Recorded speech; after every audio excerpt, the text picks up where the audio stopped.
வணக்கம் viewers, welcome to Tamil Mojo. தங்கம் என்றாலே சுரங்கம் போன்ற இடங்களில்தான் கிடைக்கும் என்பது பலரும் அறிந்த விஷயம். ஆனால் ஒரு வகையான பாக்டீரியாவில் இருந்து கூட தங்கத்தை எடுக்க முடியும் என கூறி ஆச்சரியப்படுத்துகின்றனர் மிச்சிகன் மாநில பல்கலைக்கழகத்தின் ஆய்வாளர்கள்.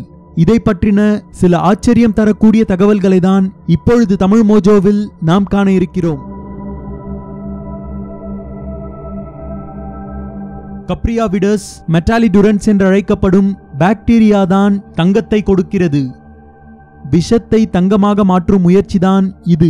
தங்க அயனிகள் தண்ணீரில் கரையும் போது பாக்டீரியா விஷமாக மாறிப்போகிறது.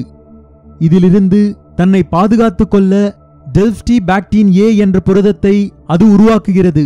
இது ஒரு கவசமாக செயல்பட்டு விஷம் கலந்த அயனிகளை பாதிப்பு இல்லாத தங்க துகள்களாக மாற்றி தனது செல்களின் வெளியே குவித்து விடுகிறது. இது குறித்த ஆராய்ச்சிக்காக கசம் காஷெஃபி மற்றும் ஆடம் பிரவுன் என்ற ஆராய்ச்சியாளர்கள் தனி பரிசோதனை கூடத்தை உருவாக்கியுள்ளார்கள். காஷெஃபி கூறுகையில், கோல்டு குளோரைட் வாங்க பணம் செலவாகும் என்றாலும் ஒன்றுக்கும் உதவாத அதிலிருந்து தங்கத்தை உருவாக்குகிறது இந்த பாக்டீரியா.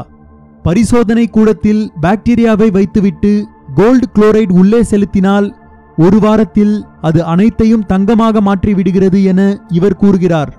இந்த ஆராய்ச்சியை தொடர்ந்து செய்வதனால் பின்னாளில் இந்த பாக்டீரியாவை கொண்டு தண்ணீரில் கரைந்த தங்கத்தை பிரித்து எடுக்க முடியும் எனவும் ஆராய்ச்சியாளர்கள் கூறுகிறார்கள்.